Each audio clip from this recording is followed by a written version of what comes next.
How much of like Tyler's mom's advice are you gonna like impart? Listen, let's get into it. When we do get into that, I was literally in my car crying. Like, how do you know? Yeah, there's so much motherhood involved in this album, and so I love it. Mm-hmm. Well, so cool. Slay Mommy. Hey, let's start the episode. Click. Remember that record that you bought me like 2 years ago? Well, I just remembered that it's sitting in the closet. So I called you up just to tell you I've been meaning to listen to that. I've been meaning to listen to that. Why don't you come over and talk about it? Ooh,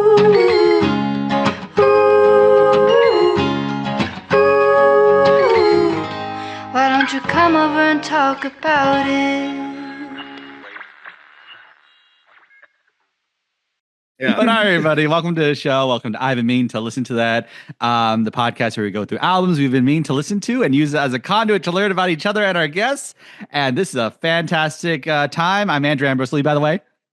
I'm Stenley Philippe, by the way. Yeah, by the way. And we got a very special group of guests here. They're two of our favorites. She's a writer on shows like Swagger and The Shy. Please welcome Racquel Callahan. Yay! Yeah. And she's also our one of our favorite guests. She's been on our Kendrick Lamar episode, our graduation episode. Always such a pleasure every time I get to talk to her. It's Christina Carty's back. Yay! More yays! Yeah. feed. You know, Carty. Yeah. Well done. Do you like that? Is that cool? I love that. I really love that. Yeah. So hi everybody. Welcome to the show. We're here to talk about Tyler, the Creator's Chromakopia. This is a really big album this year. It's like it was like number one for a little while until it was like usurped by Kendrick 2 weeks later. But let's talk about let's take our masks off and talk about it. What is y'all's relationship to Tyler, the Creator, your history of him, your preconceived notions? Christina, you messaged me. You kept like, every time we were like emailing each other, messaging each other, you kept saying like, by the way, I don't know who the fuck this guy is. Like, I don't know anything about this. I was scared. I was like, I don't know. I feel like Tyler, he has so much baggage as an artist, not even in a negative connotation. He's just been in the game for He's so always carrying long. those suitcases, you know? He's on the go. And I'm a little bummed because I do feel like this album is such kind of a culmination of his journey as an artist. And so not having that context, I'm feeling a little imposter syndrome about it. But I'm really, really excited this is the perfect context to like listen and learn more about Tyler with y'all. So that was why I was definitely trying to humble myself a bit going into this. No. You sat your ass down and listened. But like, I really appreciate that. But like, your point is apt because I think there's some reward to having to sit through Goblin, having to sit through Wolf, where you're just like talking about like assaulting people and like, you know, like saying the F slur everywhere and stuff like that, and this horrorcore era. And you know, that was a time that we could like leave behind, but like it's reward. I think on some level it's more rewarding that you had to like sit through that, you know, like, and like people, the people grew upwards with him. I thought that's such a beautiful thing. So what about you, Stenley? What's your history of Tyler, the Creator? Also, yeah, I think I just want to jump on what you just said because it's like it's really cool to think about your best friend from childhood and then your future love of your life, and how your best friend from childhood sees you like at every stage, right? Like every step of the way, there's like a growth, a change, mistakes, celebrations, and they experience all of that. But then the love of your life gets to experience the rest of your life for the rest of your life. And so Christina Rita come in here where he's not just like a fully formed artist, he's a man now. Like I think one of the themes I think of this album is like manhood and how he's now realizing I'm stepping into this space to actually like meet him that way. And then to be like, okay, let's storytell and look back together. I think that's also very cool. So yeah, I like most I guess hip hop artists post 2005, Ye is like the orbit and like everything that's around him I touch. And so he was around Tyler, so I was around Tyler as well. And yeah, I think for me, Igor was really when I was like, man, like this guy is something else. Like he is his own really defined, groundbreaking artist, like capital A. And it's cool to think about the people that have narrated those albums since Igor and how that's also kind of given us hints as to where he's at. So anyways, he's a dope for me. He's like top 5 like hip hop artists, like actual artists. I would argue top 5 of my lifetime. Maybe not of all time, but my lifetime, definitely top 5. Yeah, that's beautiful. Racquel, where are you at with Tyler? Yeah, living in LA, growing up in LA, I knew about Odd Future, but I was a little older than them, and they were always just like the alt kids on Fairfax skating and kind of causing ruckus. I'm like, oh, those kids. And I think I first heard She featuring Frank Ocean, and I was like, what is this? It's crazy. I think it's talking about, but the beat, the production, the voice, the narrate, it was like, what is happening? This is really unique. And then Flower Boy really hooked me as a fan of his. I was just like, I did not expect any of this production, any of like the way he put songs together.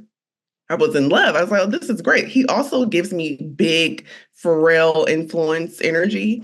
And I love NERD. I was like, he is a student of Pharrell. Love this kid.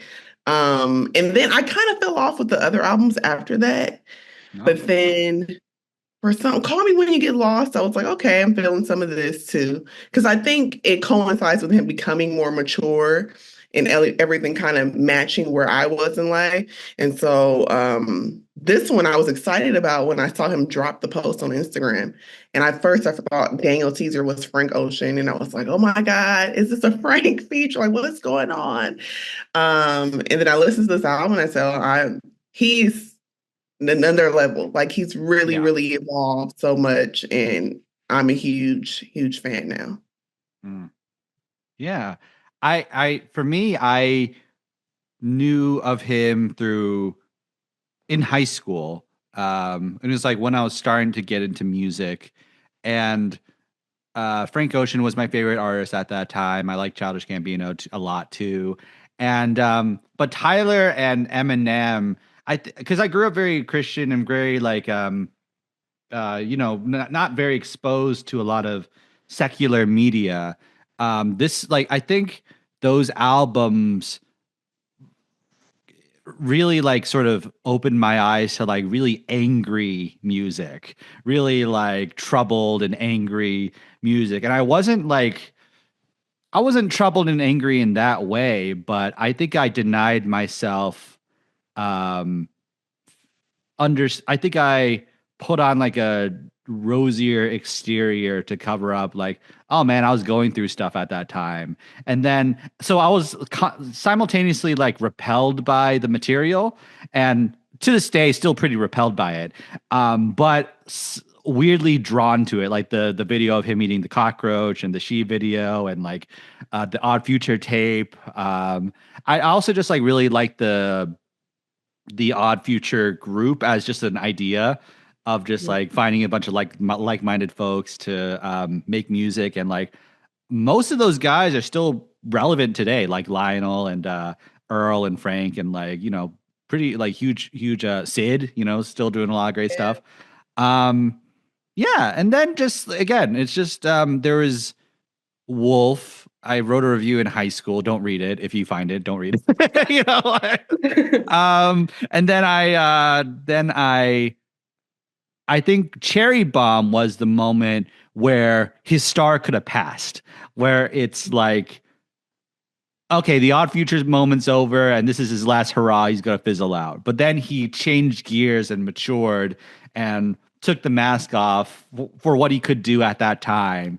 And then also we just started in Cherry Bomb. You saw like little glimpses of, oh, he's like a music genius too. He's like, the little moments in Two Seaters, like, oh shoot, like his composition ability Roy Ayers like was on the album, and Roy was like, yo, your chords, the chord progressions, I'm so proud of you, young man, and stuff like that. It was like really cool.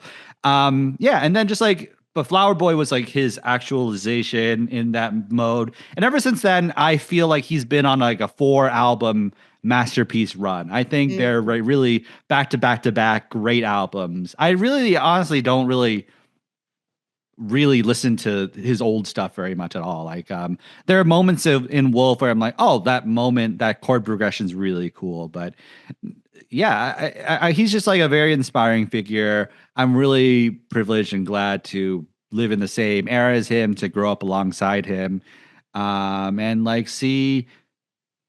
I think if you want like My Beautiful Dark Twisted Fantasy Kanye, this is where you can get it from, like the maximalism. And like people, I think when that album My Beautiful Dark Twisted Fantasy came out, people didn't try to replicate it. Like people either didn't have the imagination, didn't have the resources, or the talent to execute it. Or same with like Pimp a Butterfly. Like I don't think anyone tried to do that, because that's just its own thing. And like I think this is like pretty close to like that level of like maximalism, that level like production excellent.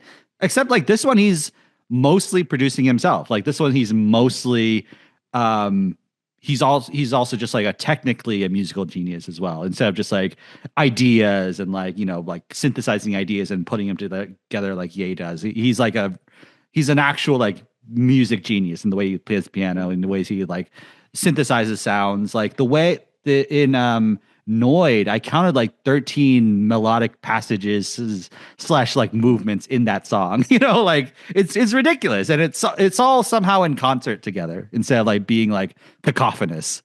So that's my perspective on Tyler the Creator. Yeah. So, There's so much to unpack from that. Yeah. That's just good, yo. That's good. I'm curious to know about the West Coast of it all, because now that Kendrick is like forcing us to address West Coast lifestyle, hip hop culture, everything. Like Racquel, like growing up, like I mean, you mentioned like Odd Future, we're like the quote unquote odd kids, right? Like, and Tyler, on this album proclaims to be the best outside of Kenny from the West now, right? Like it's staple. But growing up, like, we always heard that West Coast sound being that Dre, NWA, like Ice Cube, like all of that, like this stuff, like that sound, like that was always like where we knew you were in the West Coast. Pac, right? We talked about it in the Tupac episode. So what is it like for people from LA? Like prior to this album, was it like, oh, Tyler's just that weirdo that is from our coast? Or was he at the point where it was just like, you know what? Like, yeah, he doesn't sound like the West Coast, but we love him as a West Coast artist. You know what I mean? I think it was a little of both. Like you have your super traditional OG people that are like, oh, he's just weird. But then I mean, he seems to understand that he's not even just West Coast rappers, but any other rapper. Like he's a unique artist in his own right. But I think something that gets lost in him being from LA is some of his sounds sound like a sunny day skateboarding on Fairfax. And you can't really, like, no one else has that sound, but you hear that, I'm like, oh, that's what I'm picturing. And so it's this weird own genre that feels like I hear take your mask off. Yeah. Even though the song's very serious, the melodies in there are very LA. Like it's a different, not the traditional LA ear. And so I also think Earthquake made him, even though that didn't sound super LA, but it was just like Charlie Wilson's on the hook and Mustard produced it. It was like, okay, you're being more accepted in the LA zeitgeist. But he is like an acquired taste. And I'm not necessarily mad at it. I know some people are just like, oh, he's weird, but I think he's different and pulling from so many influences, and it makes him cool. And it speaks to the different segments of like Black identity in LA. Like you have your skaters, you have your like thugs or, gangbangers, and he's in his own little lane. And so I think it's cool that he's one representation of LA. Yeah, he's the king of his lane, you know. Yeah. He's not trying to like be the king of Kendrick's lane. He's trying to be the king of like Yeah. and they're both representing LA. Yes. Yeah. It's just tough because it's like I mean, this year of Kendrick Drake, like we're reminded that hip hop is the Tyson fight, right? It's like constantly looking for the next battle where we can define the real greatest, right? And because Tyler is like boxing in so many different classes, but in none of them, it's hard to create the matchup, right? We're like Tyler versus who? Like who is he fighting against? You know what I mean? Yeah. The first person that comes to mind is like Doja Cat, or you know what I mean? Yeah. Billie Eilish. Or Doechii. Maybe Doechii. I was going to say Doechii too. Yeah. And I thought that feature was so apt. I was like, this is, of course, these two are working together, of course. Yes. I also love what you said about like Black identity, the way Tyler represents Black identity. The first album, tying back to what Andrew said about his kind of 4-album arc, the first album that I really interacted with was Flower Boy. And I, like Andrew, also grew up pretty religious, didn't interact with a lot of rap music because I was just fed a lot of negative stereotypes about it. And so the first time I interacted with Flower Boy, maybe a little earlier, it was a cool introduction to the fact that Black men can be something other than what the stereotypes of rap music is, which sounds ignorant, and I was at the time, but I think that's why Tyler was so influential for me in high school, because he did represent kind of this diversion from a very typical box that Black men are forced into. And also it helped out all of the boys I had a crush on in high school loved Tyler, the Creator. So I was like, he's onto something. But yeah, I just love that idea about like what he represents for the representation of Black men in media. I think it's hugely important. I think that's a huge contribution that he's kind of brought to the game. Yeah. As Kendrick and all of them, but yeah. Yeah.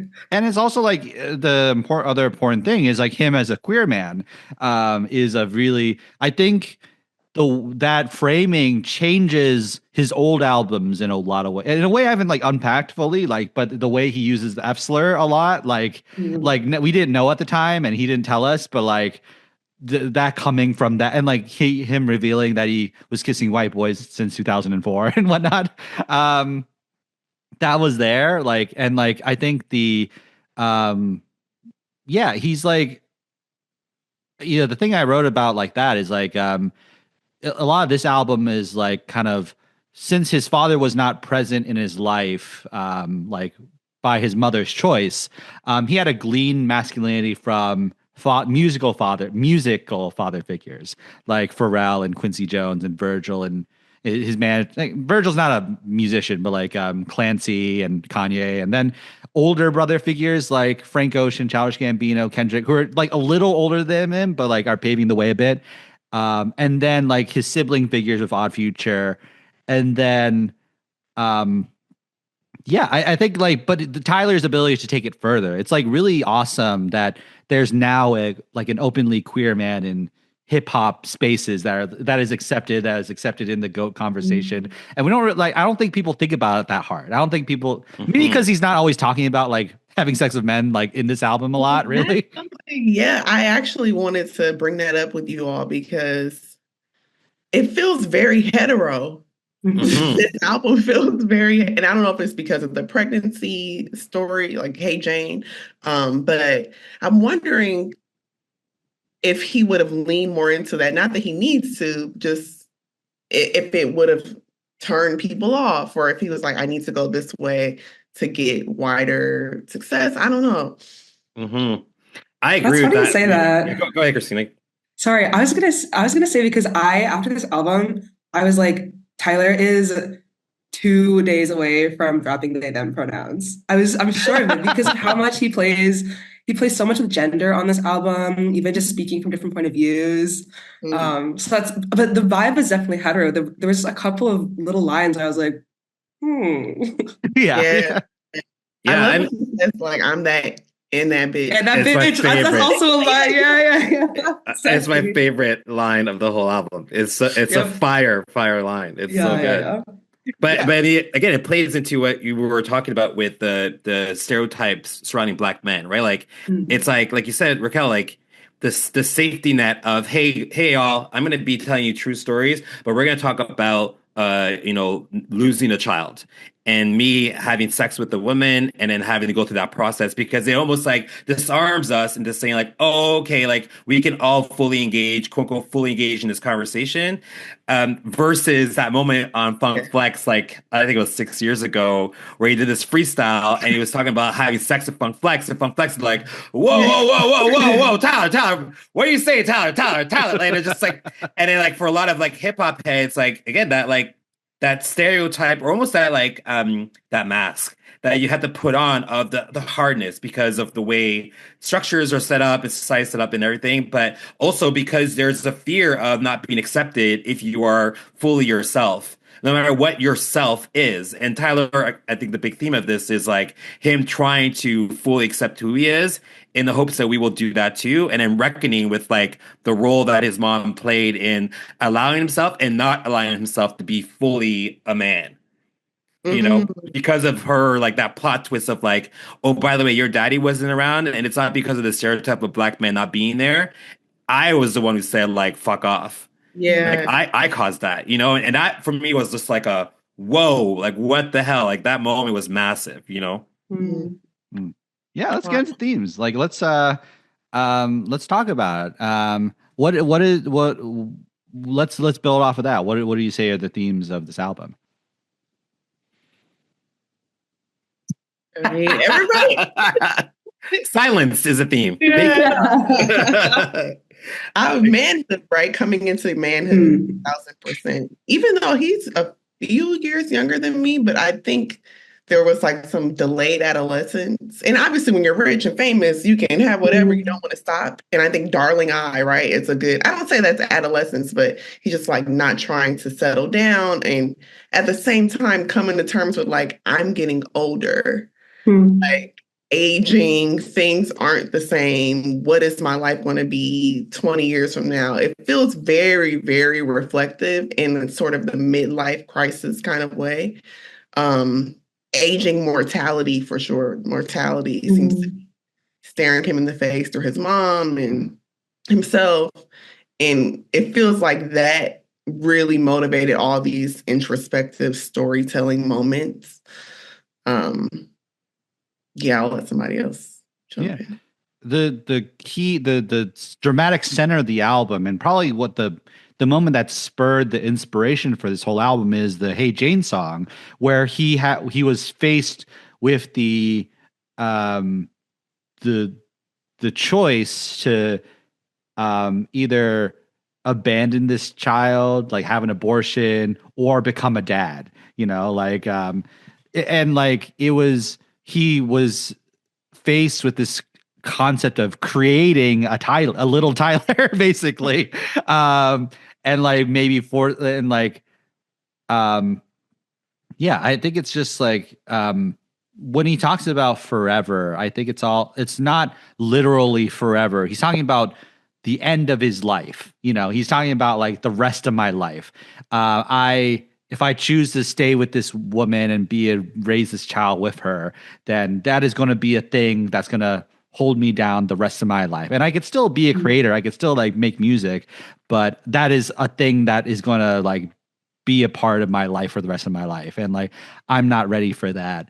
Yeah, it's funny. It's like for me, when I think about the aging part of this, it's like, this is hip hop generation next, right? It's like, the Jays and Nas, like that generation of hip hop was the first one to actually like go into their 30s, 40s, and 50s and still be very successful. And it was almost like they were saying, hey, like, fuck you, young kids. Like, I could still do this. I'm Jay. Every time I drop a bar, like, it's still the best rap of the year.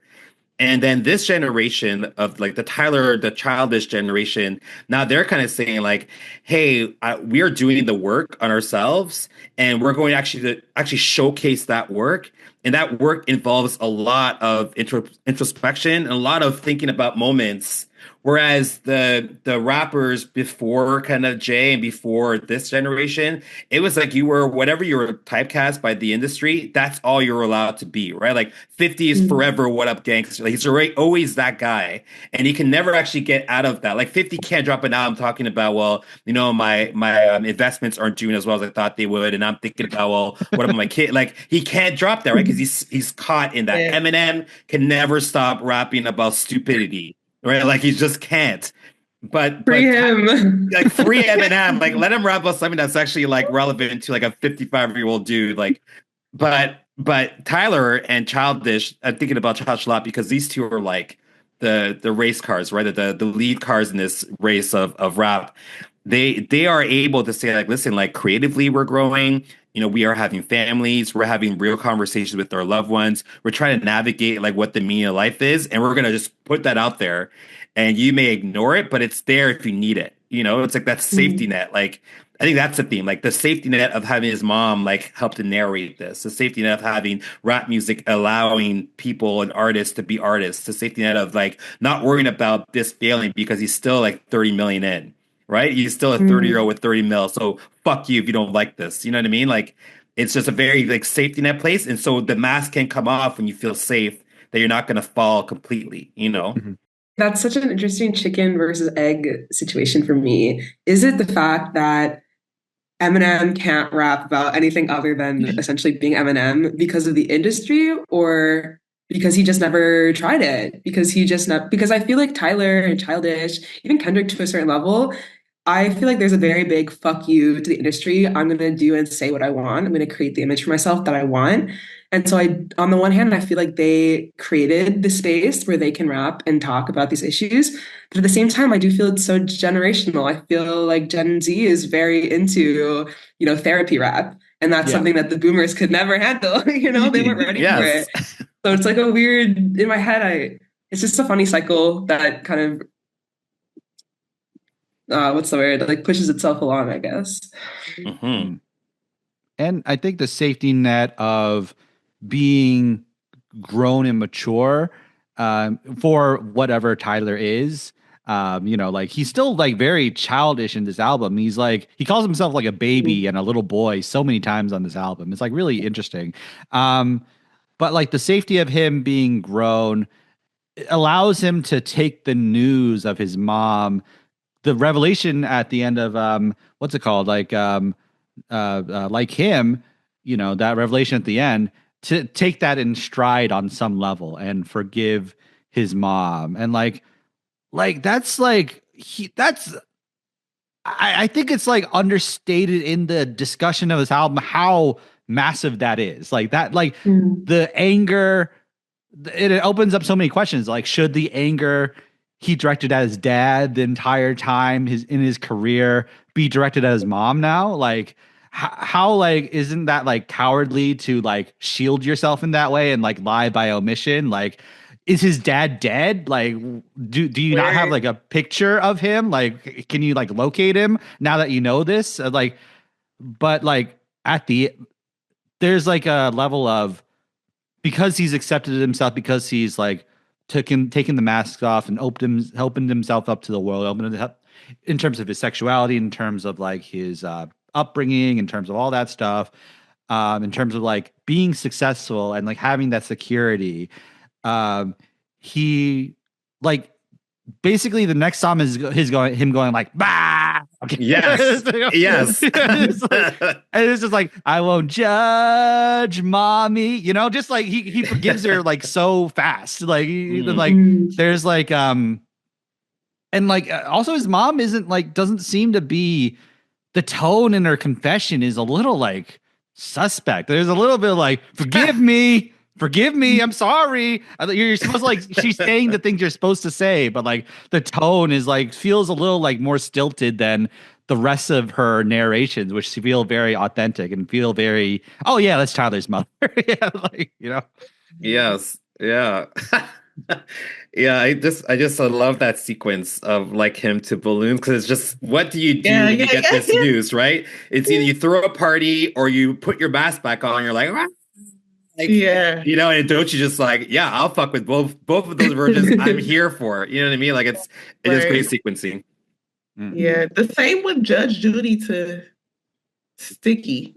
Yes. And oh damn, okay. And then again Sticky. Like, yeah. Yeah, that's fucked up. It's like she killed herself and then just like it's getting sticky. Oh. It's a lot. Yeah, but I want to like kind of circle back to the theme of motherhood a little bit of just these songs feel like the lesson his mom told him of like, you know, wear a condom, you know, just like be yourself, like don't apologize for yourself, don't stop, all that stuff. Like that like seed kind of like obviously like grew into a person, but also like they're like 14 lessons his mom taught him, and they like manifested into songs which are layered and dense and like interesting and beautiful. And it's like it's an interesting thing of just like, what if they're like Racquel, like what if 30 years from now or 30 some years from now, like your child wrote 14 songs about like the lessons you taught your child that was like uplifting and wonderful, but also maybe the things that like are negatively impactful and like whatever. And like they had to like kind of circumvent how to navigate life with this like voice in their head of like no pressure. right. I'm like, oh God. I'm like, I don't know. But that goes to show how much Tyler's mom loves him and is his biggest fan, because I mean, I've had tough conversations with my parents where I'm like, yo, you guys doing this really messed me up. And they don't really want to face it because they're like, well, I did the best I could, and I think in order for her to get on board with this, she had to see the vision and believe and trust that it was safe for her to be, because it's kind of like, okay, you're telling me not to trust people? Well, now I'm super paranoid. Or you're telling me not to, and now I don't know. Like, it's just like, you see the impact in the song. So I think it's beautiful, but also just like very raw for her to even be a part of and hear that as a mother. But then also he's super successful and he did it masterfully, so it's cool. But yeah, that's a lot to unpack. Yeah. The line he said, like, because he opens up, but he opens up with love. Like, you gave me love and affection, attention, protection, is just like, oh wow, that's really beautiful. Like that's so like that's the like opening up, but in a way that's out of love, in a way that's out of honesty, allows her to just kind of like do something that must be really, really hard for her to like put this on record and put this in a song, you know, like that must be really, and like, obviously I made fun of just like the tone and stuff like that, but maybe that's all she could give at this time, you know, like maybe what could she can do. And maybe that's just her generation. And it's just like, yeah, I don't know. That's great. Yeah, and again, it's like audience prep once again, because once you hear her or his mom on this at the beginning, you're thinking, okay, it's his mom. Like she's narrating this experience where he's going into a real understanding of who he is, and you're thinking every lesson is a lesson that's well served and has a amazing purpose. It's coming from a great place, but then that plot twist of her shielding him from his dad, you then replay all that stuff and you're like, oh shit, like maybe the love and affection was to compensate the fact that she knew that he really needed his dad, and she was like, nah, like not good for my life, so not good for yours, you know. Like I think you can revisit, which makes it really interesting. It's like you can revisit this and frame motherhood and his mom as the hero, or not the villain, but the archetype for all of his trials and tribulations, right? Like it's almost like she framed the way that he struggled through life, or she framed the way that he conquered life. You know, and both of them are like, she owns it really beautifully in this, but they're both hers, you know, in some way. One more point, I want to like Christina express her views, because I think there's a tension of like this album, like him is really interesting, because it's like, it sounds like he needs a dad, but it also sounds like he kind of doesn't at the same time.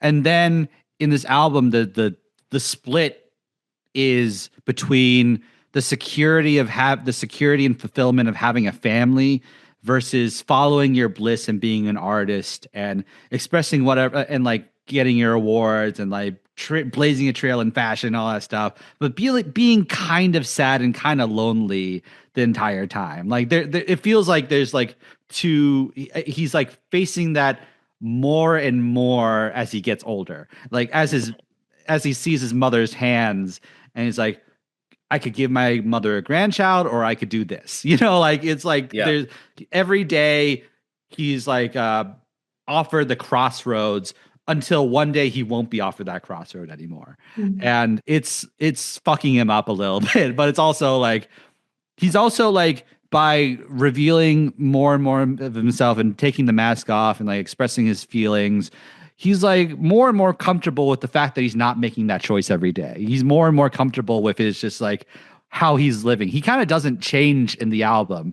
He starts off one way and then at the end he's like, dang, I don't want to have a kid, but contradiction, like here, I also do, at the same time. Yeah. Honestly, I am intentionally pretty silent here because I don't know why I came into this album kind of cynical. It didn't click with me the first time, and especially the album narrated by the mom. I was like, here we go again, another rapper bringing his poor mother to like unpack all their shit on a podcast. I just it feels so done on the one hand. On the other hand, everyone believes their mother to be the wisest person in their life. I feel like every mother is objectively the wisest person in anyone's life. And so I get it. And especially this conversation is already helping me kind of frame a lot of stuff that went over my head the first time because I was so cynical. Like, okay, the mom's back again. Like, yeah, it's I don't know. I'm observing. I'm listening. Yeah. By the way, we're gonna have like Christina's mom narrate this podcast. Just like, remember to soak your dishes in water every night before. Yeah. Poor woman. But I think another theme of this is like, and of his, for me, the 3-album run that I'm like, man, he's just a GOAT. It is having like the dynamic duo of him and whoever's narrating, right? So it's like his super artsy project, Igor, you get like one of the greatest artists or creative artists of our generation in Virgil, right? Like to kind of be the duo. And then, when he's going back into his real like rap bag, like luxury rap, letting people know like he's a shit. DJ Drama, right? That soundtrack of hearing him throughout. And then for this, where he's like, okay, like I'm going to really kind of learn about who I am and show you all like my journey as a person. Well, you get the person that was his ride or die. Like the responsibility of a mother is almost like, hey, you have to, no matter what, craft a lane for your child to either thrive or at least survive whatever the world like throws at them, right? And so it's cool that that's something he's also kind of pinpointed as being a really great way of crafting these albums is having another voice, because he does so much of the production, the writing, everything is him. A lot of artists have so much of a support network. So his support network is almost like the narration and the digestion of the audience vis-a-vis like this body of work. Because it'd be hard to like listen to this without her being part of that, Yeah. Or you lose like a big significant part of it. Mm-hmm. A part of the art, like she feels tied into the art. I think I'm a little more critical, honestly, because I feel like I don't want to compare too much to Mr. Morale, but I do feel like that's an album that without any narration, you knew exactly. I feel like Kendrick did a really good job of showing exactly what was going on at home, and he didn't need any explicit, I think a big critique that I had for this album was it was so on the nose. I know that's very much Tyler's style sometimes, but I was missing a little bit of subtlety. It's really easy when your mom comes on and tells the audience exactly how it was, exactly what happened. And I do feel like there are artists or there are contexts, not because it's not a matter of talent, but there are contexts where you don't need that explicitness. And for example, Mr. Morale was one of those albums where it was not at all. Sometimes it was explicit, but I felt a lot of the subtlety still in the album. Whereas Tyler is very much, for better or for worse, like laying all the cards on the table. Oh my gosh, I forgot the song name. Not Judge Judy, but Hey Jane. It's just a story. He's telling you exactly what happened, exactly what they're thinking. Yeah. There's no metaphors, there's no analogies. And I think I'm someone that it's a little jarring for me sometimes, but it doesn't necessarily. This conversation is helping me reframe it as like, this isn't necessarily a bad thing. This is actually a storytelling tool that Tyler is using to kind of craft the album. And I think for me, the difference between those two albums is with Tyler and this, it's like Thanksgiving dinner and he's bringing the audience home for the first time. And it's like, all right, we're going to sit down. You're going to spend a weekend and you're going to learn a lot about like my history. And my mom is obviously going to be there, like storytelling throughout. Whereas Mr. Morale is like a therapy session where the door was left a little bit open. So we get a chance to like crack and look and hear. And I think Kendrick, through the corner of his eye, saw the audience, was like, oh, y'all are here? Okay, you're going to hear some shit. And at the end of the day, like you may change your perception of me, but this session was not for you. It was for Whitney, really. But it was for me to be able to fully embrace the fact that I was an asshole to Whitney and almost like failed her. But there was a reason why. Like then try to unpack that reason. And the audience wasn't necessarily part of that unpacking. Yeah. If that makes sense. I love that, yeah. And I think another, like, because a lot of it is like, okay, nothing to guess here, nothing to be subjective, like a piece of art, you can all have your interpretation of it's here. I think because Tyler's previous work has been so, like, just the opposite of vulnerable, and this is his first time, this is like, some people just vomit and just go all the way, and it's just like, well, this is great because I'm being vulnerable. And not like, oh, let me actually do this in a different kind of way or be very strategic or provocative or seductive or but I totally get that. It's a good an album comparison to do. Yeah. Andrew, what do you think? Andrew's pondering. Andrew, the gears are turning. I am pondering. Yeah, no, totally. I think like I want to like speak on some of the things you were saying in like some of the songs, but like the last theme I'll just point out, like he says that and that bitch, like that, like he ends the album with that like sentiment, and then he says it in like Sticky also, where I think a lot of this album is embrace it, like that's like a triple entendre in a way of like embracing feminine and masculine energies and influences. Like that's one. Like Sticky, I think the reason that song is the hit on the album is because it has Glorilla and Sexy Red, and like women are dominating like rap music, like rapping. Like they're the women are rapping these days, and like the men are like kind of singing and going, man, women be rapping. Just whatever. Women be rapping, man. Holy shit, they be rapping. Yeah, and then like but like there's that, and then there's also like like Christina said like really perfectly, embodying these characters through his powerful empathy and imagination. And then he's also, I'm that guy and that bitch of like, oh, I'm confident, I'm masculine, I'm posturing, and then I'm like also a bitch. I'm a little baby. I'm rich and privileged, and I'm like whining about like my unhappiness, and like there's also like this like self-deprecating level of like my vulnerabilities, I'm bitching, you know, I'm like, oh, like my mom lied about my dad my entire life, you know, there's a little bit of that. So that's my final thought on themes. So honestly, ever since Call Me When You Get Lost, there's a line, it's not even a bar, he just mentions casually that he doesn't like saying the word bitch. He just thinks it sounds cool. That definitely was a brain chemistry changing moment for me with Tyler, where now every time he says bitch, especially on an album with his mother, like I'm a big believer that bitch is a word. I don't know. It lost its power in a way because it's used so much. When it's a slur against women, it's objectively a slur against women, the same as F word, same as N word. And so whenever Tyler uses bitch, I tend to take it really literally. And that's why I was so convinced that this album is such a play on gender, because when he says I'm that and that bitch, I'm like, you literally are, like Andrew is saying, you're literally referring to masculinity and femininity, and I don't think you would say that word in front of your mother, you know, if you meant it any other way. Even our censoring of it, right? Like I was talking to my partner before this, like, man, I love that line so much, but I want to say the N word and that B word because I feel kind of silly to say like the N word and then that bitch. I know, exactly. Yeah. You know, so we kind of get, we're like, well, the F word you can't, no, the N word you can't, but that's versus women. Yeah. I said, like, I said, bitch, right. It's all good, right. You know. But you're right, like it's like almost that contradiction of how we're trying to celebrate women in rap, but we still got to throw in that B word like as much as possible. You know what I mean? Like, I don't know, it's weird. in a way. Yeah, and like in rap music, it seems to be like both the N word and the B word.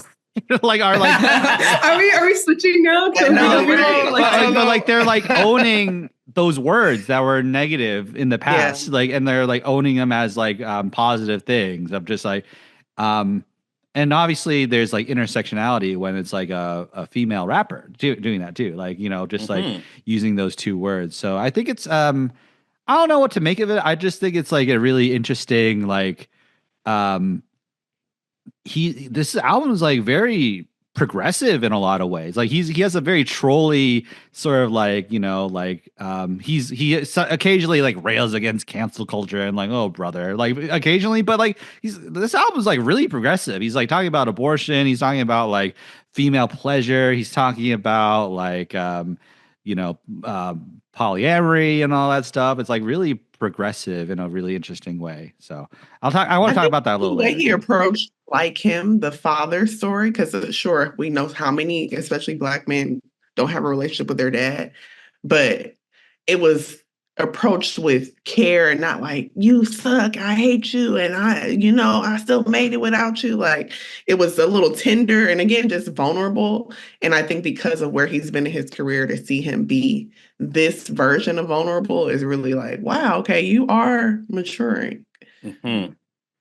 Yes, even the song itself, which I guess we get into, but the song, you're right, like the type of song that was utilized to express that, like you would think it'd be like like fuck you, dad, like yeah. Oh, he's had some of those. Like he's like, hey dad, true. It's me. Just like, you know, true. Which is like, again, it just he's been there. it brings back the question of like the mom of just like, man, like after the fifth song of calling his dad the F slur, like you think his mom would step in and go like, it's not his fault. And he's like, the dad's like somewhere in like Alaska, like listening to this on the radio, like, oh man, what I do? Like, you know, no, mom was ghostwriting the whole time. It was like, say this. She's like, all right. I don't know. It's again, it's just like, it's so interesting. It's I think to address Christina's point is like, because he's taking the mask off and being so explicit, we can form interpretations based on truth instead of like guessing of like, just like, is this like a persona? Is this like kind of like, you know, like art? You have to like sift through a little more of just like, okay, this is what it is.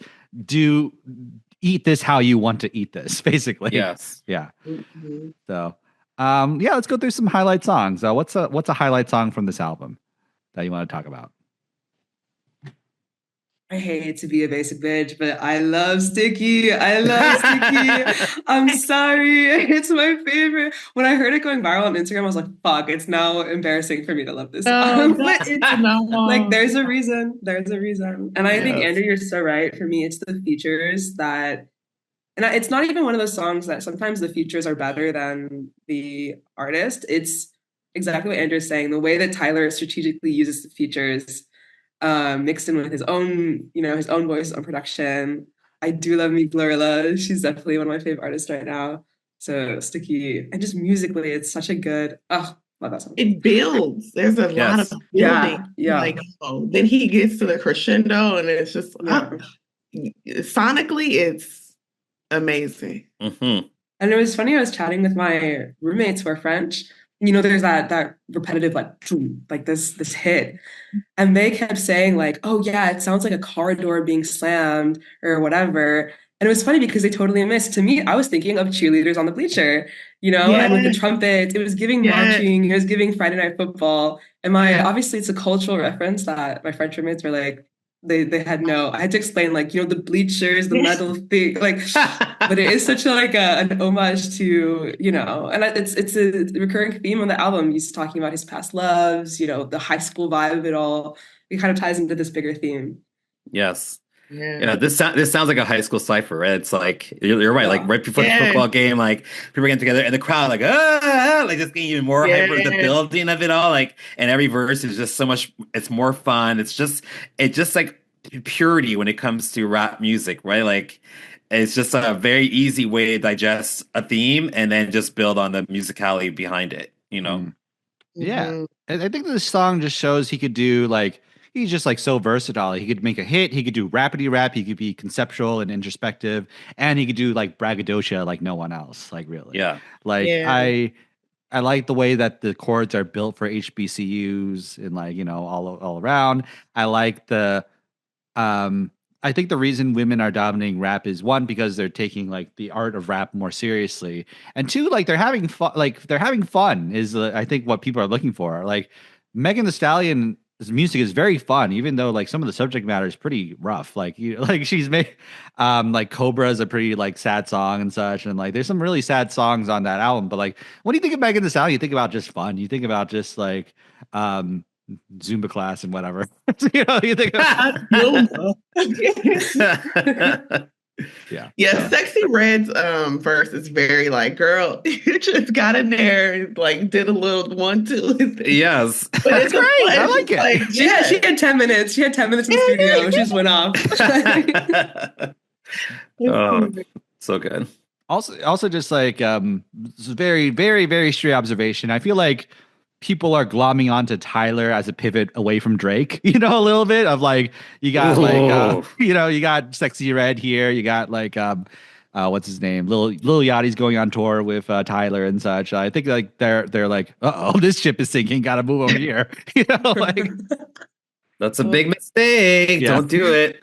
Moneybag Drake's still around. Like I think in 2026 we're gonna be like, oh shit, like Drake. Oh, you know, we live in the world where like Trump came back, so it's like anything's really possible. Unfortunately.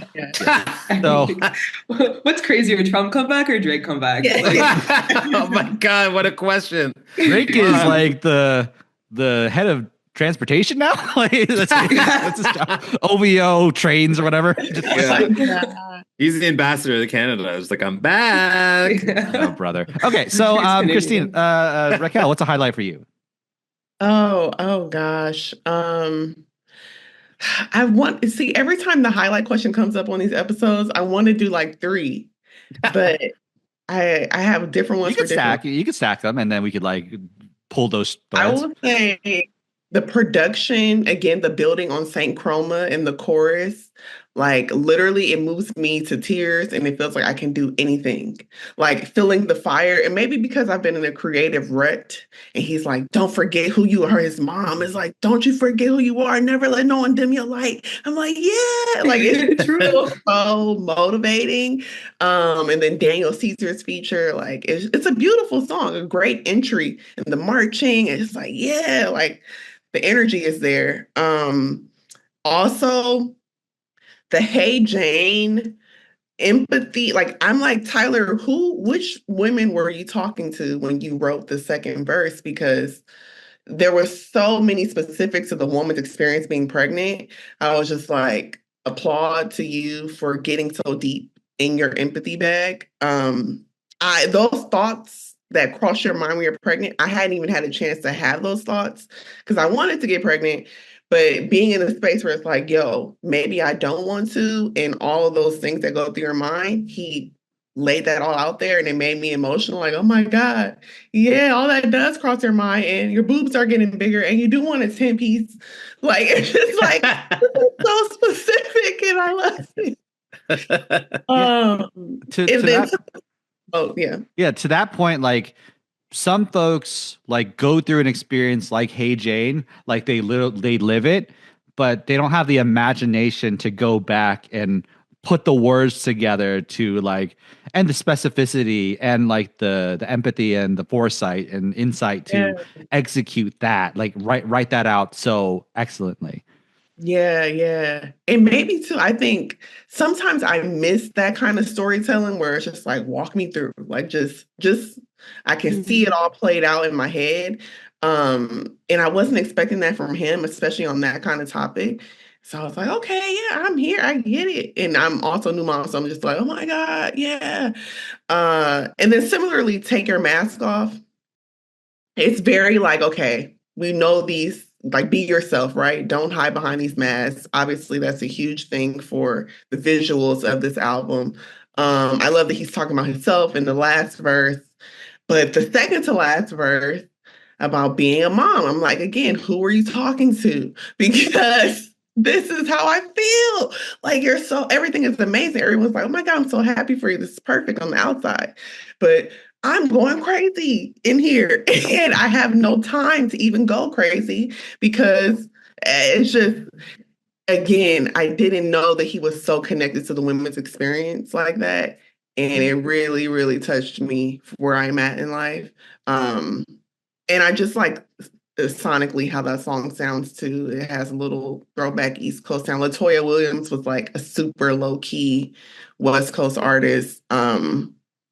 Yeah, it's just like, oh yeah, I hope we all find ourselves. Now I'm like, do I know myself? I don't know.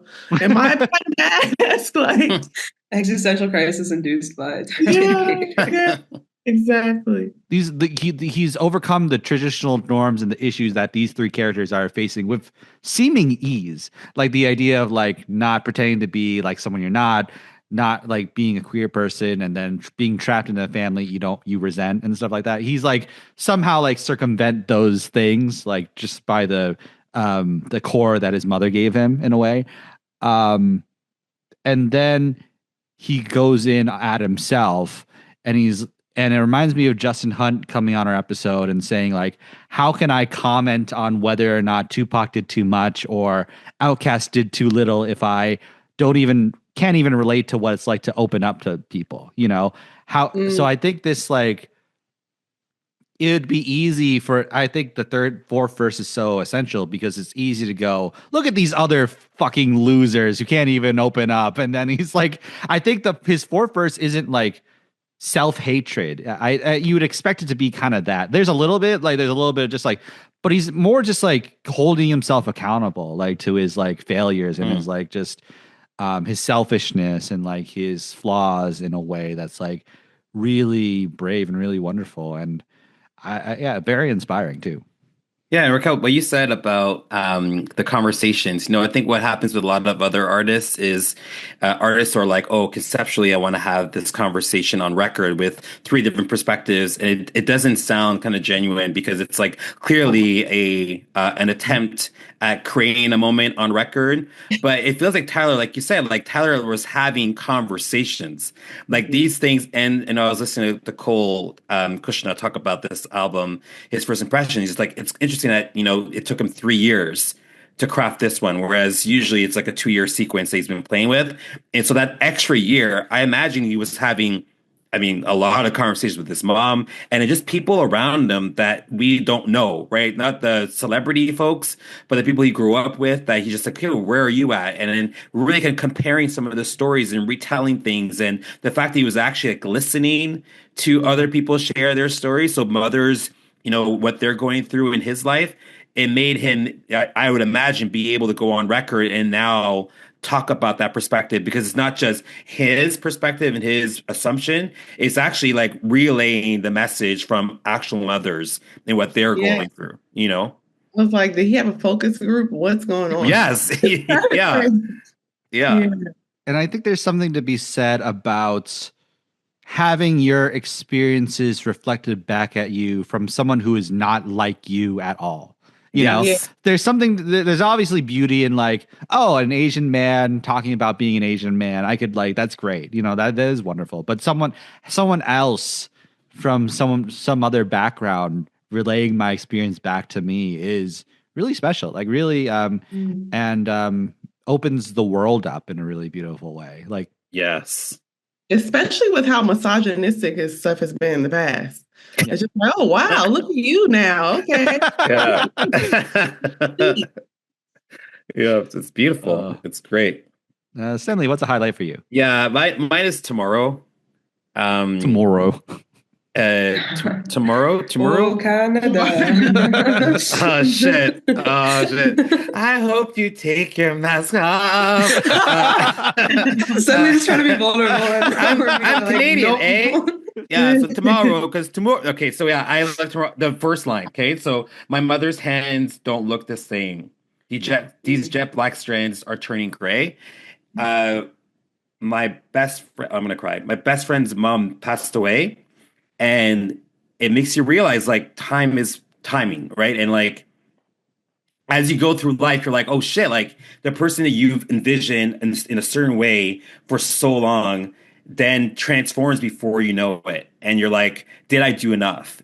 So that's a highlight. I'll stop talking. No. I feel you, because like my grandma's visiting me, in our house, and she's old. She's an old lady, like grandmas are, and like I think I'm faced with that decision every day of like, do I like really dive in terms of like trying to connect with my grandmother? Like, do I my grandmother's here for my brother's wedding, and like there's a comfort in things, just like having things be the way they are. There's the comfort in just like, oh, that's my grandma. She's cute. I'll just I'll say nice grandma things to her, or just like, I love you, grandma, or like, just like, but I don't really know her as a person. And it's like, she speaks a different language, and it's like very, and also just, I have a lot of things going on in my life, and like, but I think about that a lot, of just like, man, one day I won't get a chance to like kind of like dig deeper in person, in that way. So,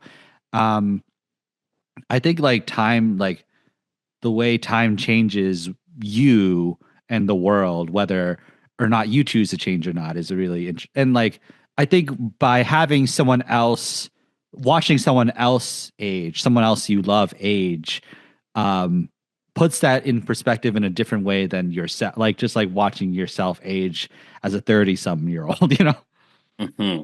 Yeah. And Tomorrow for me, I love that you called that out suddenly, because Tomorrow for me was the song that I suddenly got it. The first listen through, I really struggled with this album. I didn't really latch. And I felt the whole time being like, what is this about? Like, what is the point? Like, what is this? The transitions from the more serious subject matter to sticky or whatever. I was lost. And the second listen through, when I hit Tomorrow, this is a place where that storytelling tool I was talking about, being so blunt, being so straightforward, being like, my mom is getting old. I was like, oh, fuck, my mom's getting old too. Like, I get it. And I think that's such a good, not centerpiece of the album, but kind of thematic anchor that contextualizes the rest of the album, at least for me when I was listening to it. No, so I think it's like the thesis and like the through line behind everything else. Like everything he's talking about there, it really informs the rest of the album. Yeah. Yeah. I can just quickly say, just musically, I also like that it never kind of fully explodes. Like, a sticky, like the crescendo, like it just really gets the trumpets and everything. With this, it's like there's a little like, and then he just backs away from it, like, and I love that build up, that tension was present throughout. And then there was also a bit of a callback to a Kanye West lyric, the 808s and heartbreak, welcome to heartbreak. The whole idea of like, your friends are having like families, and all you have is whatever piece of, subjective or not superficial luxury that's supposed to showcase that you made it too, but you can't really fall in love with like your Bentley, like you can with your kids, so that also was fun. Yeah. And again, it's just like, that circles back to my highlight, which is a little lighter, is like, and also like the idea of, the choice between these two worlds, the choice between like a family life versus like, success, and like being Tyler, the creator, the artist, the way we know today, and like making 5 more masterpieces until he's like 80 years old. And then like, again, the idea is he wants to live in a way that doesn't lead to regrets. I think that's his goal. He wants to look back, in Darling Eye, he's saying like, hey, my life passed, but at least I got to have these experiences. He's like envisioning a future where he doesn't have any regrets of like where he is. But like, he's the choice that's like really hard is, what if that pathway is the pathway to regret? What if the pathway of being Tyler, the creator, is the pathway to regret of like, oh shit, I'm 80 years old, I didn't start a family, and I have nothing of value to my life and to my name. I have nothing to pass down. I have no kids. I have a Grammy, but so what? Like, who cares? But then also like the other way of like, I had a family, I gave up my career. Like Missy Elliott, like we talked about, like Professor Sky talked about, like she like had a great career, then she became a mother. We don't really see her that much anymore, in that way. And it's just like, man, like, how do you do that? How do you there's no like clear answer. And I think the answer is different for everybody. And which is why my highlight is Darling I. I think just like this pretty, beautiful, lush Tyler is my favorite version of Tyler. I like the way he utilizes his features. Like, I think he's a S tier producer, A tier rapper, and a C tier singer, meaning he starts the song with his raw, childlike singing. And then he tag teams someone like Tizo, Touchdown, Childish Gambino, Lola Young, Caliuchis to like bring the vision to fruition and like actualize it and express the beauty in his heart. That's so like, but you need that raw starts. Otherwise, it's just like, oh, a technically beautiful singing a song that I wrote. You know, like there's no like vulnerability, there's no like rawness to that. And I really like the thing I came up with here is just like this album's kind of Brat for boys a little bit, like obviously down to the green background and the font, you know, like the Chromakopia, like the font. It's a little darker green, but the idea, fall in love again and again, fall in love again and again, keep falling, like I saw this essay by Alexander Avili, which is called Brat and the Culture of Addiction, where he talks about like that song, Fall in Love Again and Again, Everything is Romantic, of in an idealized, romanticized world, everything would be romantic. Like this Trader Joe's like winter sangria water would be romantic. This toothpick would be, you know, like this toothpick would be romantic. Like the design of this toothpick and the curtains and all that stuff would be romantic. But in a capitalist society where subjectivity, where feeling is preyed upon for profit, like fall in love and again isn't a romanticized thing. It's like a command. I think both of these albums are describing that feeling. I think both of these albums are describing this, like capitalism just like leaves you a little unhappy to like make you want to buy more, make you want to like change something about your life. And, you know, it's like both these albums are about like artists in their 30s facing a crossroads in their life of like Charlie XCX thinks about all the time. And I think polyamory is both a progressive, rebellious response to capitalism and patriarchy, of this idea of like not owning a woman and not, you know, restricting someone else, but also the market's response for the distress caused by, you know, capitalism and patriarchy. I'm like, okay, you can have both now. You can have both of these things at the same time. And I think we're all just like, I think it speaks to our culture today of like, we're trying to have it all. We're trying to have it all where the world is forcing us to make a choice. And, you know, it's like really, really hard. It's really, I'd just like to build off that idea really quickly is just like, hey, Jane, like abortion is that same idea of like, you know, a response to capitalism, patriarchy. I Killed You is more of a response to capitalism, white supremacy. And then female pleasure is a response to capitalism, patriarchy too. Like this like idea of like putting these ideas forth in this really beautiful way. So that middle section of the album I really like. Interesting. That's good. Yeah. I don't know if again if someone like is if anyone in our audience is like polyamorous or like knows a little more about that stuff, like I don't have the context I don't have the full context to speak properly about everything I'm saying, but like that's just what it came to mind.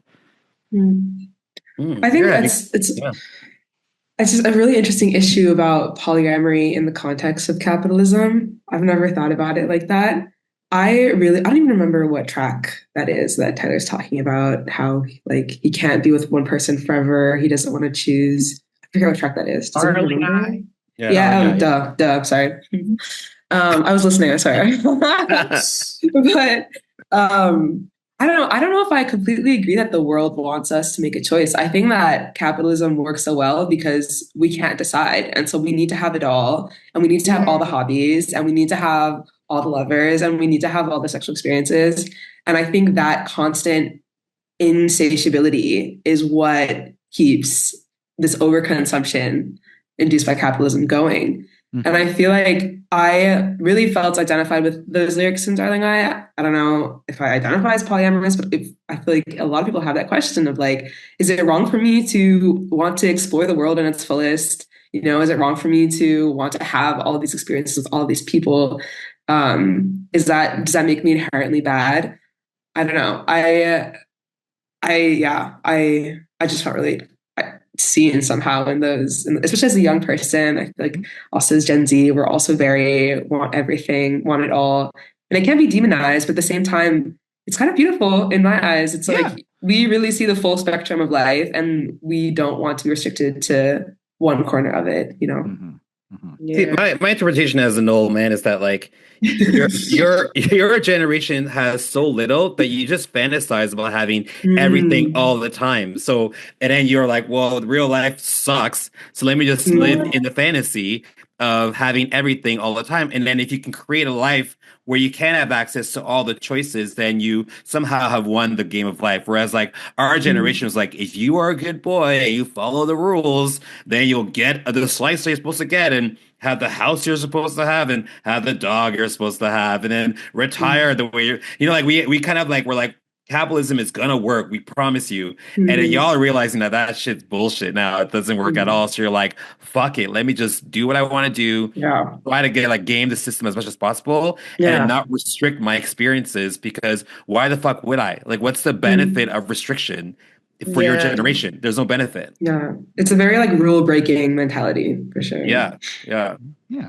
And like, I think like he makes a really good case for it. It's like, monogamy's kind of like really, really rough for a lot of folks, unfortunately. Like, and I think it's really, I don't know. Any other highlights? Can I just say real quick for Darling Night? Because I like for my partner's birthday, I wanted to post something. I'm like, oh, I'll post a song to go along with the post, and I really wanted Darling Night because I love the beginning of it. And then I listened to the rest, and I was like, oh shit, I better not pick this song. So I did it. Yeah, you know, I listened to that, and I'm married, and I'm like happy with my husband. But I was like, he's making facts. These are points that he made. Like, these are valid questions that I totally understand. Yeah. Speaking of moms, it's a conversation that I have with my mom all the time, where she thinks that our generation it's a flaw that we cannot learn to settle. Like, it's a flaw that we want. Absolutely. But that's right too. That's correct on some level. Yeah. So who's right? I don't know. I know, right? I need to get my mom an album. Like. Yeah. Okay, can we just quickly talk about Balloon? Like, are we going to do that? Yeah. Oh my God. Okay. Before we talk about, can I ask Racquel, because you went and saw Tyler and Doechii. Can you talk? Because I've been wanting to hear you talk about this. Can you talk about just the show itself? And what was it like? It was so good. Literally, we went to a Flognaw festival, 2-day festival. Saturday, Tyler was the last person, and we got there early because Doechii performed at like 3 p.m.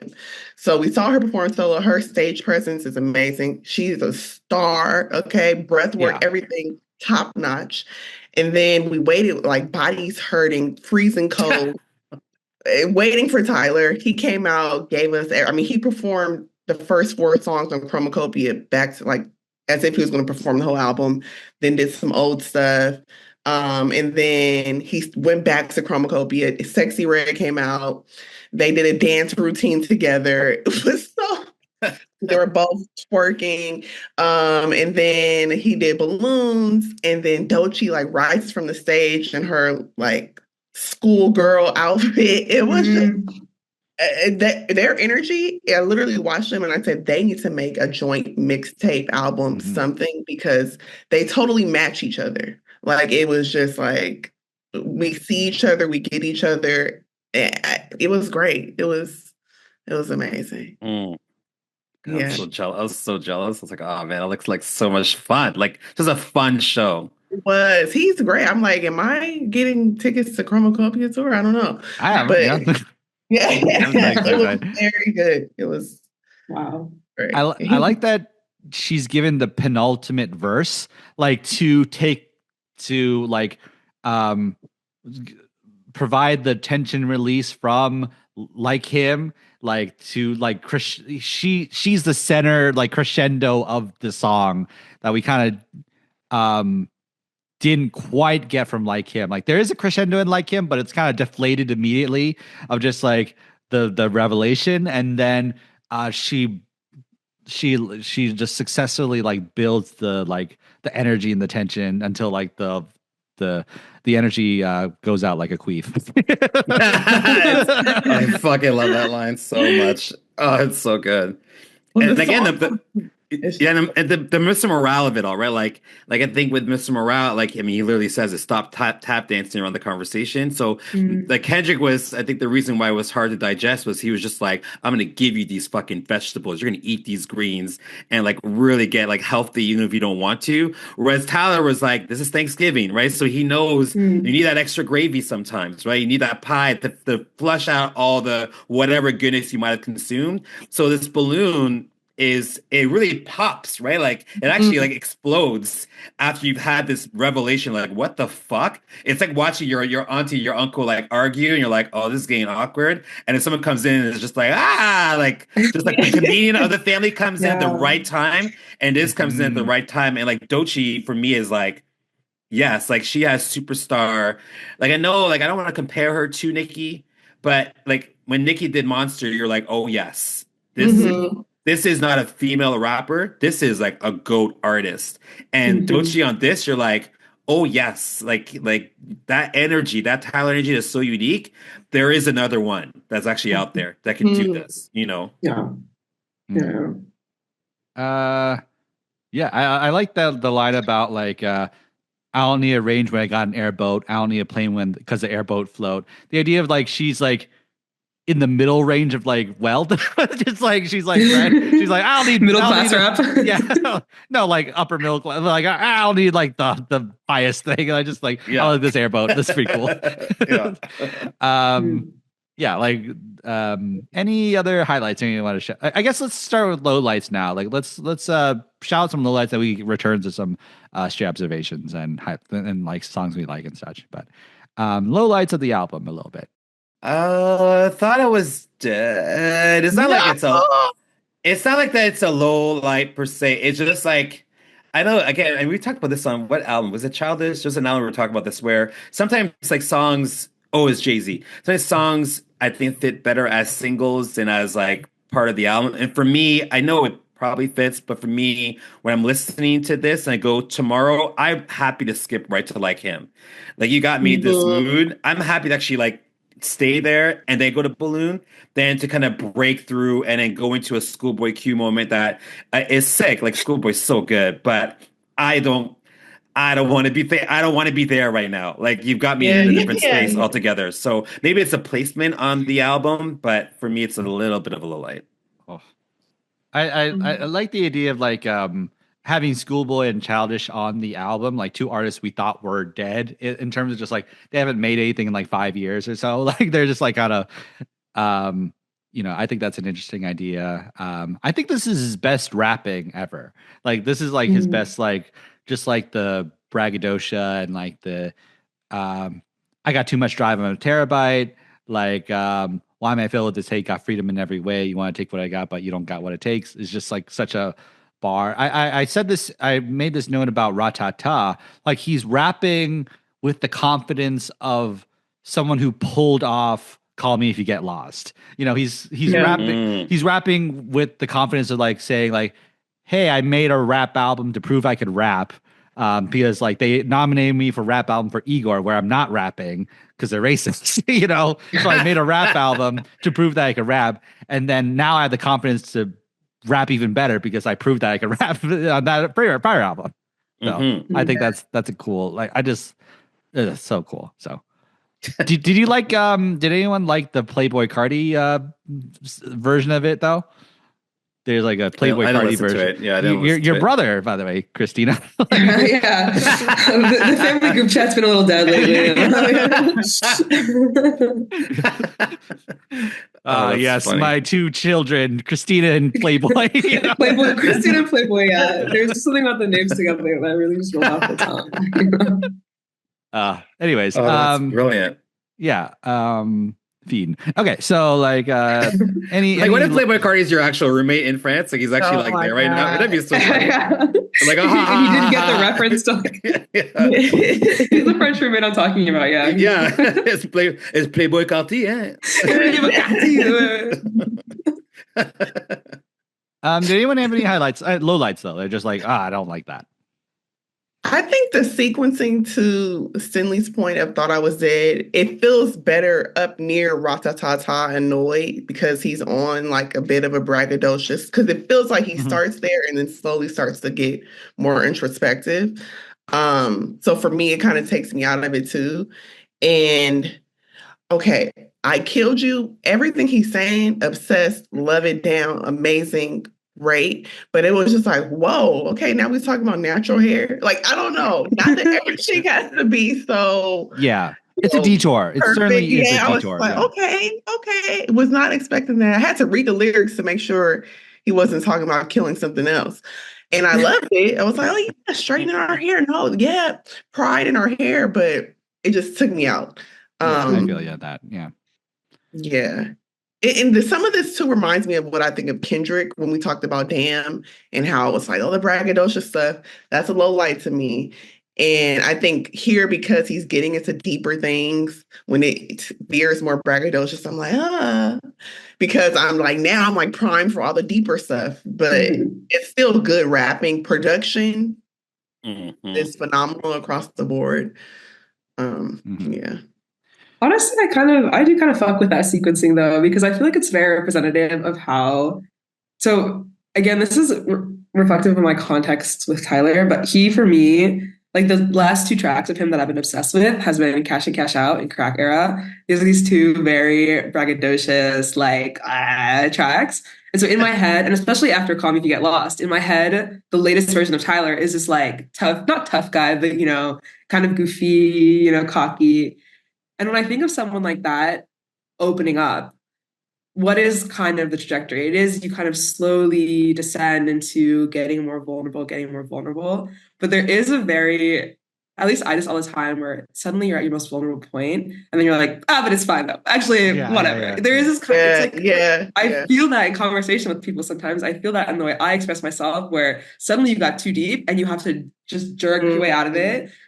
And that's why I do air love it out like queef, it's just like, again, I already made that joke, but like it's so apt. No, please, keep making it. Please keep making it. Can you add like a little queef joke counter in in the corner? Two. Anyways. I love that point. I think that's so true.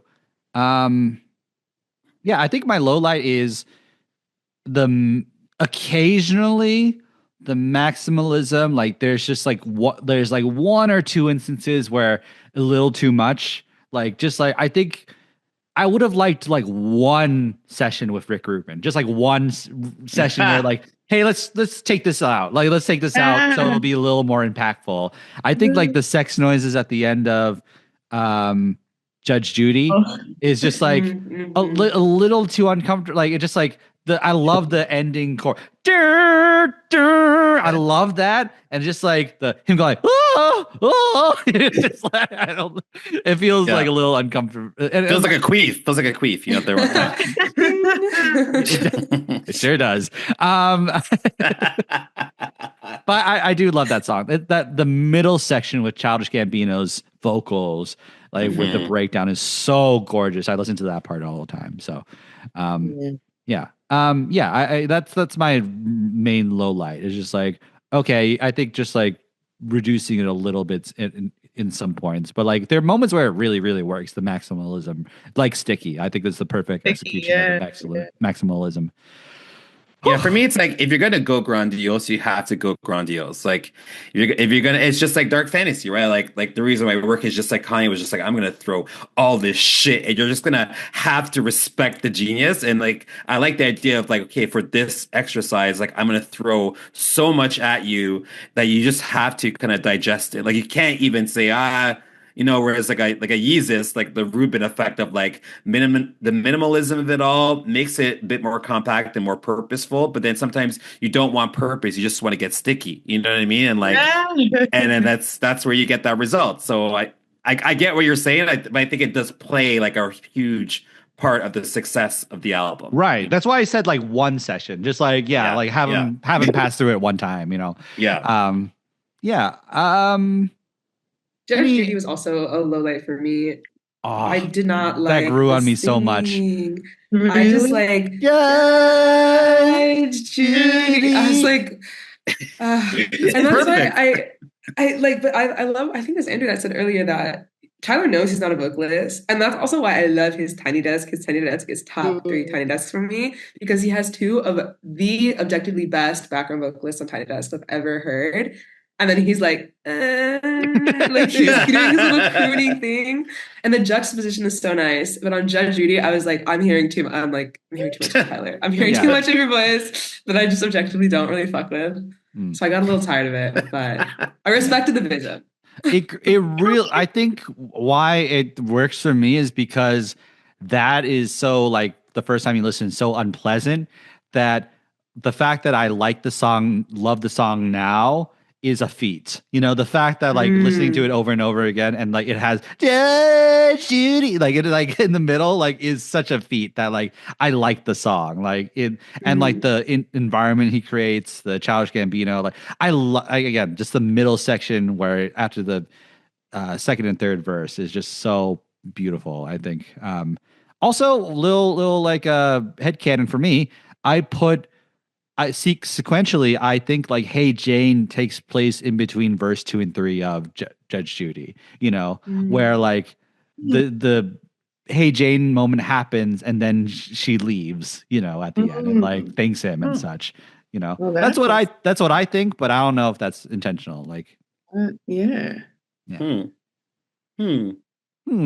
any stray observations, anything we haven't talked about that you want to talk about? I just really, really, really, we've all touched on it, but I really respect him as a producer. And I'm like, is he getting the credit he deserves? Because he's somehow really, not. Yeah. I'm like, oh, wait, he's making all of these sounds. And that crazy, well, I won't call it crazy, but Quincy Jones' most unhinged interview in Vulture in like 2018, he was talking about music and saying that good music keeps the ear guessing and it's very unpredictable to the ear. And I think Tyler in this album just gets that. He has so many beat changes and I'm like, it works beautifully together. Again, it reminds me of a lot of NERD. Yes. And I'm just like, he is a student of music and good music. And it just really comes out and I'm so impressed and like inspired. Yeah. I totally agree. Like that, the production here is what keeps you, because sometimes you're like, like that first listen, I didn't listen to it and think, oh, this is a classic, but I did listen to it and think, holy shit, like there's things that are happening musically that I don't even understand. I'll never understand, So his production, and I think Andrew, what you said about him, like the producer, rapper, singer tier list. I think that's right? Like I don't know if we'll ever the whole top 3 debate about Drake, Cole, and Kendrick. That's now like done, but it's been decided. But the producer, right? Like there was old school rap, like the producers of like the Pete Rocks and I can't think of anybody else but Pete Rock, but everybody else, that you're like, oh shit, like who's the best DJ producer? Premier, Premier, yes. And then like Dr. Dre was like the producer that was like, I'm gonna rap too, and you're like, oh shit, like that's interesting. Like obviously you're not writing all your lyrics, but the fact that you're on the mic and you sound good, and then the yays of it all, and then this guy, like he's so good at just being himself. His mask has been off production wise, because it's like you just can't fake this genius at all. Like you can't replicate that genius either. It's him. It ends with him. It's only going to be him moving forward. That's going to do this. Something that's been really, again, brain chemistry changing for me has, in I think one of the recent Spotify updates, the fact that you can now see all the credits. That bursted so many bubbles, so many Meg songs. She's the last writer, out of 3 male writer, for example. Yeah. And so being able to see who's producing, who's writing, I'm always looking because it kind of humbles the artist. How many artists are just the vision and there's an entire team of people behind them, you know? And that's what I think was also big about the Kendrick and Drake beef for me, is because you swipe up on all of Drake's diss tracks and there's literally 20 writers, and you swipe up on Kendrick's on Not Like Us, there was 1 writer, and it's Kendrick Lamar.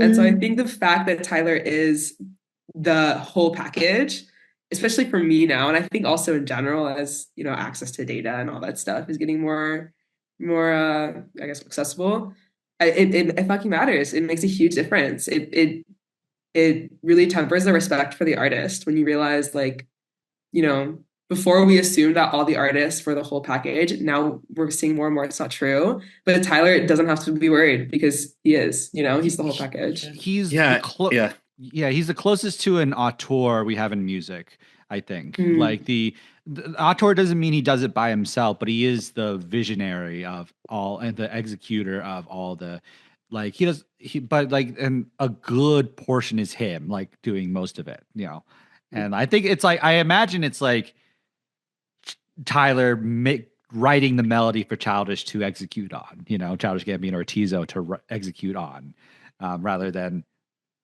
I don't know. Maybe it's not. But it's this conversation is so tough because then you have to then say, well, Michael Jackson, Quincy Jones, Beyonce, The Dream, and everybody else, and there is something about the actor, right? Like Denzel is such an amazing actor because he can take someone's written piece and then make everyone understand and believe that it's him. It's actually him that is that character on screen. It's not, a fabrication. And Beyonce, I don't care how many writers is on a Beyonce record, it's still Beyonce. Without Beyonce, there is no single ladies or anything else, right? You still need that UPS packaging, to make it real and to deliver it to the masses. Without the packaging, you just have a really great idea. Yeah, that's a great point. I think I was thinking for some reason, I was thinking of Dua Lipa. Don't know why, but I was thinking of Future Nostalgia, which is an incredible album. Yeah. But I really think that there was a team of people behind Future Nostalgia, and then they slapped Dua Lipa's face on it. And I think your point suddenly is so good and something I hadn't considered, and is really helpful in contextualizing this kind of debate. Because on the one hand, it feels a little disingenuous sometimes when you see that your favorite artist is actually, being crafted by someone else. But then there's a kind of power that's being reclaimed in you give Megan Thee Stallion a verse, and I believe 100% those are her words, and that's her content, and that's her representation. That's also a testament to the artist's ability. So good point. Any stray observations off of this album that you want to talk about, though? I just want to say I love this podcast because I did not, like I said, I just really didn't capture the full vision of this album until this conversation. And also special shout out Racquel. I feel like being I needed a mother to listen to this. I know my mom was not going to listen to this album. So thank you. And I think your perspective is so, not that you're the target audience, but you are, it's kind of about you, it's kind of about women like you, especially Black mothers. I don't know. So I really appreciated this conversation. I love that. I love that this just is a good, because you're also opening my eyes to other perspectives too. It's great when everyone doesn't feel the exact same about something and we converge, and it's perfect. Love it. Yeah, I was so excited to have the two of you meet each other.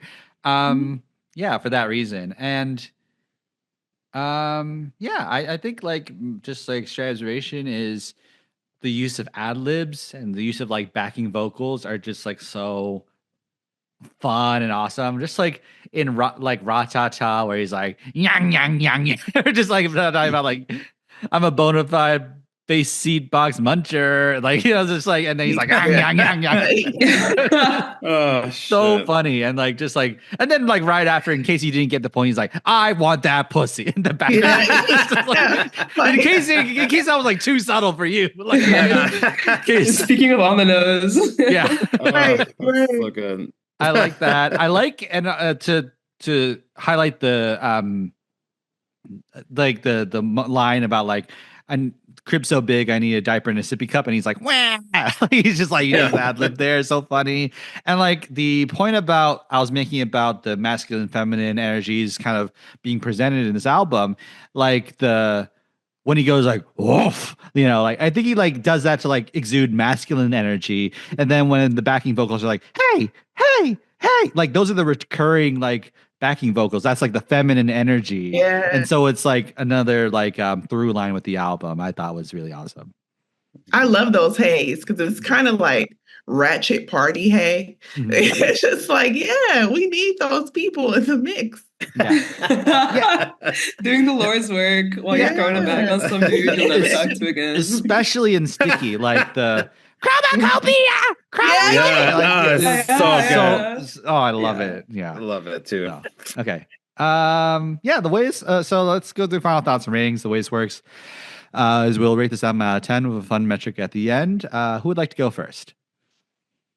Okay, I can kick things off. This is a really good example of why you should revisit art, because the first time you consume it, you might not really get it or like it, or maybe you'll like it too much. And the second, third, fourth, you can figure things out. And I figured things out after like the 10th listen, and what would have been like a 7.8 or something like that. For me now, it's like I think I'll give it a 9.03.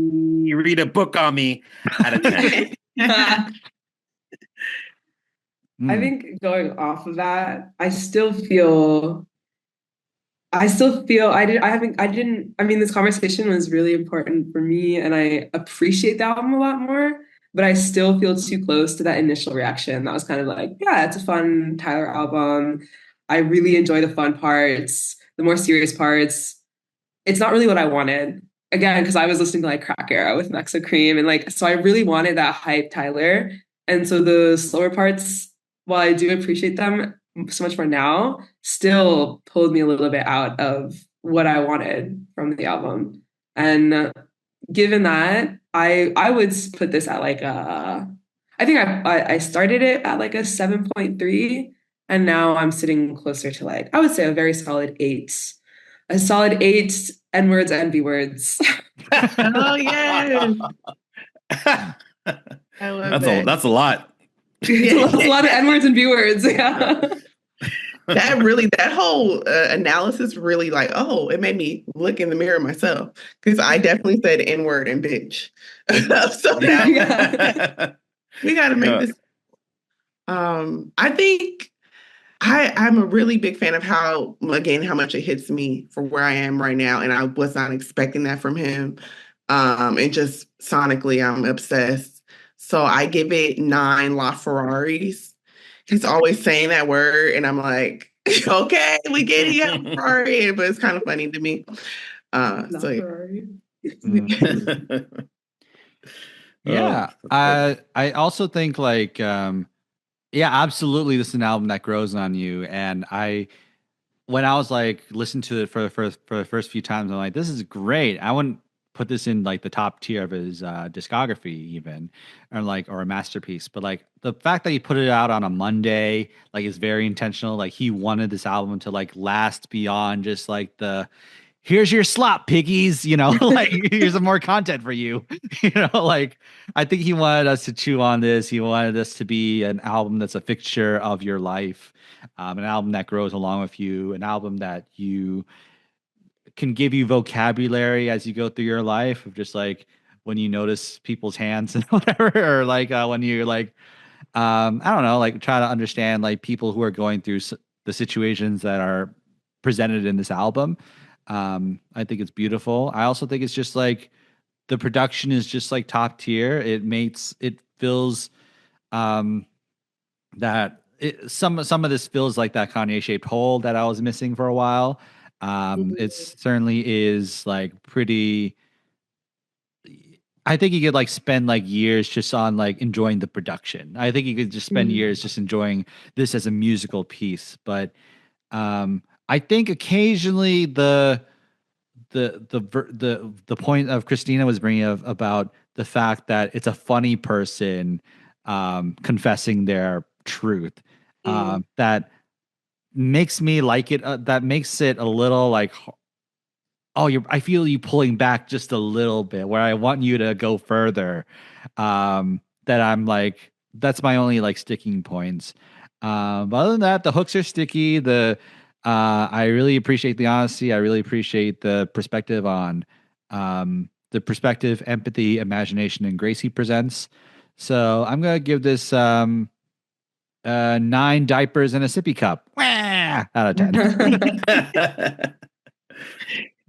You know what's great about those ad libs too? Like they have to stack those, and can you imagine him just in the studio? Yeah. Oh, that's funny. Oh, man. So yeah, that was our review of Chromakopia by Tyler the Creator. What a lovely conversation. Yeah, thank you so much, Christina. Thank you so much, Racquel. Jury's out on you, Stenley. Anything you'd like to put out there as like a plug or anything you have coming out that's pretty cool, or just follow me here, or like do whatever. Yeah. I'm so creatively dry right now in my life. It's been kind of a weird thing starting the PhD, so I got nothing to plug. Listen to this podcast more. That's my plug. Yeah. I just want to shout out my nephew, Christian. He just turned 16. He's a fan of the podcast. He's probably Tyler's #1 fan. And he told specifically if we ever do Chromakopia, please let him know. So here we are. Yeah. That's sick. Shout out. Yeah. Happy birthday. Yeah. Also, happy birthday to Stenley's partner. Like, darling I, my darling I. Don't listen to the rest of that song. I love it. You could follow me at Andrew Ambrose Lee on all platforms, Stenley at Snapasten, Michael at Lemon Taco on all platforms, Harper at Harping About, John at Jon Butts is here, and check out the Shy and Swagger on Showtime, I think. Right, Showtime and Apple, Apple TV. Yeah, that's fun. So cool. Check out if you're friends of Racquel Callahan, check out their child. Plugging my child on the podcast. Also on Apple. Also on Apple. Apple TV. Apple Kids. Apple Kids. Apple Kids.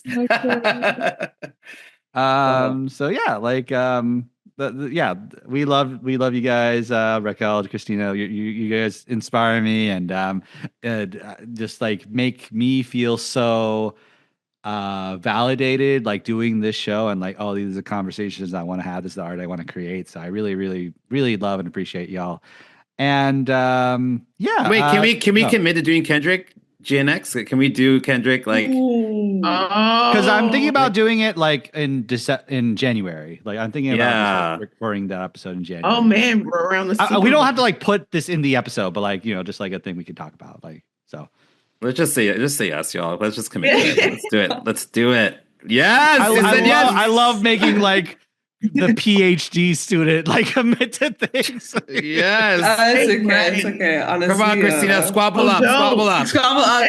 I'll do anything for King Kenny. I mean, he's got me wrapped around his finger. I want in your PhD at some point to insert like in the most like critical space, master. Like just somehow make that work, okay? Make that work, please. By the way, get back to your you said like your PhD is about like making Tupac AI real. Like you're just like when I'm talking about climate science, I mean the climate of rap music right now. Drake just sued you for saying that. Oh no! I actually can't be on the Kendrick episode because I'm directly implicated in the legal proceedings. Unfortunately, my lawyer cannot. That's so good. That's so hip hop. Well, Christina, any final sentiments? Because Racquel was on a previous episode this year. Christina, any final sentiments you want to add to the audience, just like before we conclude? About this album? Or just anything, life? Just like about life. Or just like in part to your audience. I don't know. We asked this. I don't know. I think that I moved to the country 9 months ago again after doing all the time. And for example, that moment I had with my French roommates where they didn't get the American high school reference, I think like is a big testament to kind of some lack of community that I'm feeling. And then moments like this where I can say like the bleacher stomps and y'all are like, yeah, is so important. And yeah, it's 10 p.m. on a Sunday night and I'm tired and it's hard to like be intentional about making community, but it's always worth it. And I think this podcast is a good reminder. And that's what I want to tell the audience is be intentional about making community. Mm-hmm. Yes. So yeah, we're recording the episode next Wednesday. Anyways, thank you so much, everyone. Have a good day. Yay, bye.